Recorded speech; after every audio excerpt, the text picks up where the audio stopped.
2023లో దసరా కానుకగా విడుదలైన భగవంత్ కేసరి ఒక super hit action drama Telugu చిత్రం.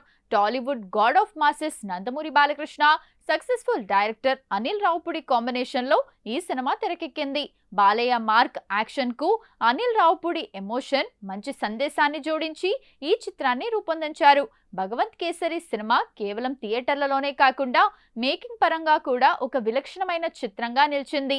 నందమూరి బాలకృష్ణను సరికొత్తగా చూపించడానికి దర్శకుడు అనిల్ రావుపూడి, ఇతర సాంకేతిక నిపుణులు పడిన శ్రమ, షూటింగ్ సమయంలో జరిగిన విశేషాలు ఇవే. ఈ సినిమా నిర్మాణ విలువల విషయంలో నిర్మాతలు ఎక్కడా రాజీ పడలేదు. సినిమా షూటింగ్ దాదాపు 8 నెలల పాటు నిరంతరాయంగా సాగింది. కథా నేపథ్యానికి తగ్గట్టుగా దేశంలోని 24 విభిన్న లొకేషన్లలో దీనిని చిత్రీకరించారు. రామోజీ ఫిలిం సిటీతో పాటు హైదరాబాద్ పరిసర ప్రాంతాల్లో ఆర్ట్ డైరెక్టర్ రాజీవన్ పర్యవేక్షణలో 12 భారీ సెట్లను నిర్మించారు. ఇందులో jail set, villain Rahul Sanghvi కోట లాంటి ఇల్లు ప్రత్యేక ఆకర్షణగా నిలిచాయి. బాలకృష్ణ కెరీర్లో రాయలసీమ బ్యాక్డ్రాప్ సినిమాలు చాలా ఉన్నాయి, కానీ మొదటిసారి ఆయన ఈ సినిమాలో పక్కా తెలంగాణ యాసలో మాట్లాడారు. షూటింగ్ సెట్స్ లో బాలయ్య డైలాగ్ డెలివరీ పక్కాగా ఉండటం కోసం అనిల్ రావుపూడితో పాటు ఒక ప్రత్యేక డైలాగ్ ట్యూటర్ ఎప్పుడూ అందుబాటులో ఉండేవారు. బాలకృష్ణ ప్రతి డైలాగ్ ను ఎంతో ఆసక్తిగా నేర్చుకొని సింగిల్ టేక్ లోనే ఓకే చేసేవారట. బాలీవుడ్ నటుడు అర్జున్ రాంపాల్ ఈ సినిమా ద్వారా టాలీవుడ్ లోకి అడుగుపెట్టారు. ఆయనకు తెలుగు రాకపోయినప్పటికీ తన డైలాగ్ల అర్థాన్ని ఇంగ్లీష్ లోకి మార్చుకొని ఎంతో డెడికేషన్ తో షూటింగ్ లో పాల్గొన్నారు. బాలకృష్ణ ఎనర్జీ చూసి అర్జున్ రాంపాల్ షాక్ అయ్యారట. షూటింగ్ పూర్తయిన తర్వాత ఆయన సోషల్ మీడియాలో నా పెద్దన్నయ్య బాలకృష్ణ ఎనర్జీ వల్లే ఇది సాధ్యమైంది అని ప్రత్యేకంగా కృతజ్ఞతలు తెలిపారు. బోయపాటి లేదా గోపీచంద్ మల్లేని సినిమాల్లో బాలయ్య పెద్ద పెద్ద కత్తులు, గొడ్డళ్లతో ఫైట్లు చేయడం చూస్తాం, కానీ అనిల్ రావుపూడి ఇందులో ఫైట్స్ చాలా డిఫరెంట్ గా ప్లాన్ చేశారు. సినిమాలోని ఒక కీలకమైన ఫైట్ సీన్ లో బాలయ్య ఎటువంటి ఆయుధాలు లేకుండా కేవలం ఇనుప బకెట్తో విలన్లను చితకబాదుతారు. ఈ ఫైట్ ను స్టంట్ మాస్టర్ వి వెంకట్ చాలా రియలిస్టిక్ గా డిజైన్ చేశారు. దీని మేకింగ్ వీడియో అప్పట్లో బాగా వైరల్ అయింది. అలాగే లారీలు, బస్సులను నేరుగా విలన్ల ఇళ్లలోకి దూకించే సీన్లను రియల్ రోడ్లపై చాలా జాగ్రత్తగా షూట్ చేశారు. సినిమాను కేవలం కమర్షియల్ ఎలిమెంట్స్ తోనే కాకుండా సమాజానికి అవసరమైన గుడ్ టచ్, బ్యాడ్ టచ్, ఆడపిల్లల సాధికారత అనే పాయింట్ల చుట్టూ స్క్రీన్ ప్లే అల్లారు. ఈ బలమైన సందేశం మరియు అద్భుతమైన మేకింగ్ వల్లే ఈ చిత్రానికి 71వ జాతీయ చలనచిత్ర అవార్డుల్లో ఉత్తమ తెలుగు చిత్రంగా జాతీయ అవార్డు గెలుచుకుంది. ఒక మాస్ హీరో సినిమాకు ఈ స్థాయి గౌరవం దక్కడం వెనుక చిత్ర యూనిట్ పడిన 8 నెలల కష్టం దాగుంది. భగవంత్ కేసరి సినిమా తెరపై చాలా సీరియస్ గా, ఎమోషనల్ గా సాగినప్పటికీ షూటింగ్ సెట్స్ లో మాత్రం వాతావరణం చాలా సరదాగా ఉండేది. బాలకృష్ణకు ఉన్న చిన్నపిల్లాడి లాంటి మనస్తత్వం, అనిల్ రావుపూడి కామెడీ టైమింగ్ కలవడంతో సెట్స్ లో జరిగిన కొన్ని క్రేజీ మరియు సరదా విశేషాలు ఇవే. సినిమాలో శ్రీలీల బాలకృష్ణను చీచా అని పిలుస్తుంది. కేవలం కెమెరా ముందే కాదు, సెట్స్ లో కూడా ఆమె బాలయ్యను అలాగే పిలిచేదట. బాలకృష్ణ కూడా శ్రీలీలను తన సొంత కూతుర్లా చూసుకునేవారు. షూటింగ్ బ్రేక్స్ లో ఇద్దరూ కలిసి కూర్చుని కబుర్లు చెప్పుకోవడం, లంచ్ చేయడం చేసేవారు. బాలయ్యతో యాక్ట్ చేస్తున్నప్పుడు నాకు అసలు భయమే వేయలేదు, ఆయన నన్ను అంత సరదాగా చూసుకున్నారు అని శ్రీలీల ఇంటర్వ్యూల్లో చెప్పుకొచ్చింది. దర్శకుడు అనిల్ రావుపూడికి తానే స్వయంగా నటించి చూపించే అలవాటు ఉంది. ఆయన ప్రతి సీన్ను, డైలాగ్ను నటీనటులకు చేసి చూపిస్తుంటారు. బాలకృష్ణ సీన్ల విషయంలో కూడా అనిల్ రావుపూడి తన స్టైల్లో తెలంగాణ యాసలో డైలాగ్లు చెప్పి చూపిస్తుంటే బాలయ్య సీట్లో కూర్చొని నవ్వుతూ ఎంజాయ్ చేసేవారట. ఆ తర్వాత అనిల్ చేసిన దానికి తన మార్క్, మాస్ ఎనర్జీని జోడించి బాలయ్య సింగిల్ టేక్ లో షాట్ ఓకే చేసేవారు. వీరిద్దరి కాంబినేషన్ సెట్ లో అందరికీ ఫుల్ ఎంటర్టైన్మెంట్ ఇచ్చేది. బాలీవుడ్ నటుడు అర్జున్ రాంపాల్ మొదట్లో టాలీవుడ్ సెట్ కి రావటానికి, బాలకృష్ణతో యాక్ట్ చేయడానికి కాస్త టెన్షన్ పడ్డారట. కానీ బాలయ్య ఆయనను రిసీవ్ చేసుకున్న విధానానికి ఫిదా అయిపోయారు. బాలకృష్ణ ప్రతిరోజు షూటింగ్ సెట్ కి తన ఇంటి నుండి ప్రత్యేకంగా వండిన రకరకాల నాన్ వెజ్ వంటకాలు, స్వీట్లను అర్జున్ రాంపాల్ కోసం తెప్పించేవారట. లంచ్ టైంలో బాలయ్య స్వయంగా వడ్డించడం చూసి అర్జున్ షాక్ అయ్యారు. బాలకృష్ణ స్క్రీన్ మీద లయన్, కానీ రియల్ లైఫ్లో అపారమైన ప్రేమను పంచే ఒక మహారాజు అని అర్జున్ రాంపాల్ సరదాగా గుర్తు చేసుకున్నారు. ఈ సినిమాలో కాజల్ అగర్వాల్ ఒక సైకాలజిస్ట్ గా నటించారు. షూటింగ్ సమయంలో బాలకృష్ణ కాజల్ను చూసి, "నువ్వు నిజంగానే సైకాలజిస్ట్ వా?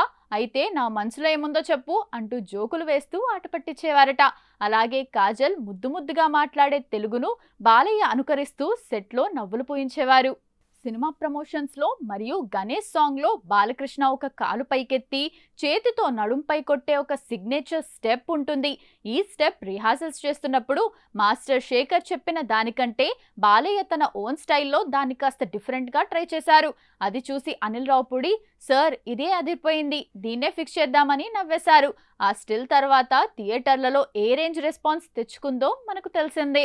భగవంత్ కేసరి సినిమా జాతీయ అవార్డు సాధించి బాక్సాఫీస్ వద్ద బ్లాక్ బస్టర్ హిట్ గా నిలిచినప్పటికీ ఈ విజయం వెనుక చిత్ర యూనిట్ ఎన్నో కష్టాలను, సవాళ్లను ఎదుర్కొంది. షూటింగ్ సమయంలో ఎదురైన ప్రధాన సవాళ్లు ఇవే. నందమూరి బాలకృష్ణ అంటే సాధారణంగా తొడలు కొట్టడం, గాల్లోకి సుమోలు లేపడం, భారీ డైలాగులు చెప్పే ఫ్యాక్షన్ హీరో ఇమేజ్ ఉంటుంది. కానీ ఈ సినిమాలో ఆయనను వయసుకు తగ్గ పాత్రలో సాల్ట్ అండ్ ఆగడ్ లుక్ లో చూపించడం దర్శకుడికి పెద్ద రిస్క్. బాలయ్య మార్క్ అతిగా ఉండే మాస్ ఎలిమెంట్స్ తగ్గించి కథలోని ఎమోషన్ కు ప్రాధాన్యత ఇస్తూ స్క్రీన్ ప్లే రాయడం, దానిని బాలయ్య అభిమానులు మెచ్చేలా ప్రెజెంట్ చేయడం అనిల్ రావుపుడికి కత్తి మీద సాములా మారింది. ఆ సమయంలో శ్రీలీల టాలీవుడ్ లో కేవలం డాన్సులు, గ్లామర్ పాత్రలకే కేర్ ఆఫ్ అడ్రస్ గా ఉండేది. అలాంటి హీరోయిన్ తో గ్లామర్ లేని, డీగ్లామరైజ్డ్, ఎప్పుడూ భయపడే ఒక డిప్రెషన్ ఉన్న అమ్మాయి పాత్రను చేయించడం చాలా కష్టమైన పని. శ్రీలీలను కేవలం కమర్షియల్ హీరోయిన్ గా కాకుండా ఒక నటిగా మెప్పించేలా ఎమోషనల్ సీన్స్ లో పర్ఫెక్ట్ అవుట్పుట్ రాబట్టడం కోసం షూటింగ్ సెట్ లో చాలా సమయం కేటాయించాల్సి వచ్చింది. బాలకృష్ణకు పక్క ఆంధ్ర, రాయలసీమ ఉచ్చారణ అలవాటు. కానీ ఈ సినిమాలో ఆయన తెలంగాణ భాషలో మాట్లాడాలి. ఒక మాస్ హీరో రాంగ్ యాసలో మాట్లాడితే థియేటర్లలో నవ్వుల పాలయ్యే ప్రమాదం ఉంది. అందుకే ప్రతి షాట్ కు ముందు బాలయ్య డైలాగ్స్ ప్రాక్టీస్ చేయాల్సి వచ్చేది. డబ్బింగ్ సమయంలో కూడా చాలా చిన్న చిన్న పదాల ఉచ్చారణ కోసం గంటల తరబడి కష్టపడాల్సి వచ్చింది. బాలీవుడ్ స్టార్ అర్జున్ రాంపాల్ ఈ సినిమాలో మెయిన్ విలన్ గా నటించారు. ఆయనకు తెలుగు అస్సలు రాదు. బాలకృష్ణతో వచ్చే కీలకమైన మైండ్ గేమ్ సీన్లు మరియు యాక్షన్ సీన్లలో ఇద్దరి మధ్య టైమింగ్ కుదరడం పెద్ద టాస్క్ అయింది. అర్జున్ రాంపాల్ తన డైలాగ్లను హిందీ లేదా ఇంగ్లీష్లోకి రాసుకొని వాటి అర్థం తెలుసుకొని బాలయ్య డైలాగ్స్ ముగిసే సమయానికి తన ఎక్స్ప్రెషన్స్ మార్చాల్సి వచ్చేది. ఈ భాషాపరమైన ఇబ్బందుల వల్ల కొన్ని సీన్లకు చాలా ఎక్కువ టైం పట్టింది. సినిమాలోని ఫ్లాష్ బ్యాక్ సీన్లు మరియు కొన్ని కీలకమైన సీన్లను విభిన్న వాతావరణ పరిస్థితుల్లో దేశంలోని వేర్వేరు ప్రాంతాల్లో షూట్ చేశారు. లారీలతో విలన్ కోటపై దాడి చేసే క్లైమాక్స్ సీన్ కోసం దాదాపు 10-15 రోజుల పాటు రాత్రి వేళల్లో షూటింగ్ చేశారు. భారీ వాహనాలు, వందలాది మంది ఫైటర్లతో ఆ సీన్ చేస్తున్నప్పుడు చిన్న పొరపాటు జరిగినా పెద్ద ప్రమాదాలు జరిగే అవకాశం ఉంది. ఎలాంటి అవాంఛనీయ సంఘటనలు జరగకుండా ఆ భారీ షెడ్యూల్ను ప్లాన్ చేయటం మేకింగ్ టీంకు ఒక పెద్ద సవాలుగా నిలిచింది.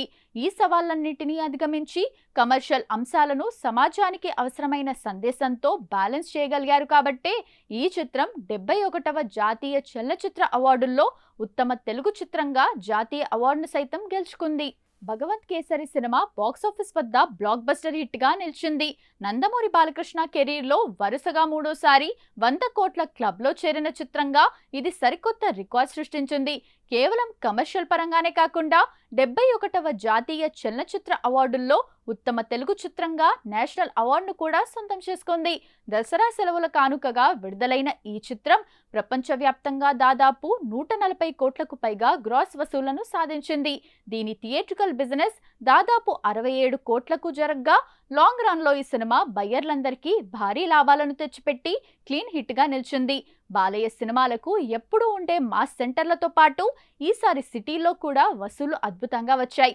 ముఖ్యంగా నైజాం ప్రాంతంలో బాలయ్య చెప్పిన తెలంగాణ యాస డైలాగులకు ప్రేక్షకులు బ్రహ్మరథం పట్టారు. అమెరికా మార్కెట్లో ఈ సినిమా $1.3 మిలియన్ల పైగా వసూలు చేసి బాలకృష్ణ కెరీర్లోనే వన్ ఆఫ్ ది బెస్ట్ కలెక్షన్లను సాధించింది. సాధారణంగా బాలయ్య సినిమాలకు మహిళా ప్రేక్షకులు కొంచెం దూరంగా ఉంటారు. కానీ ఈ సినిమాలో ఉమెన్ ఎంపవర్మెంట్, ఆడపిల్లల పెంపకం, గుడ్ టచ్ బ్యాడ్ టచ్ గురించి ఉన్న బలమైన సందేశం వల్ల మహిళలు కుటుంబ సమేతంగా థియేటర్లకు క్యూ కట్టారు. సినిమాలో వీరిద్దరి మధ్య సాగే బాబాయ్ కూతురు సెంటిమెంట్ క్లిక్ అవ్వడం సినిమా విజయానికి ప్రధాన కారణం. బోయపాటి మార్క్ రొటీన్ ఫైట్లకు భిన్నంగా అనిల్ రావుపూడి చూపించిన సరికొత్త ఎమోషనల్ యాక్షన్ డ్రామా వర్కౌట్ అవ్వడంతో భగవంత్ కేసరి 2023 దసరా విన్నర్గా నిలిచి బాలయ్య కెరీర్లో ఒక మైల్ స్టోన్ చిత్రంగా నిలిచింది.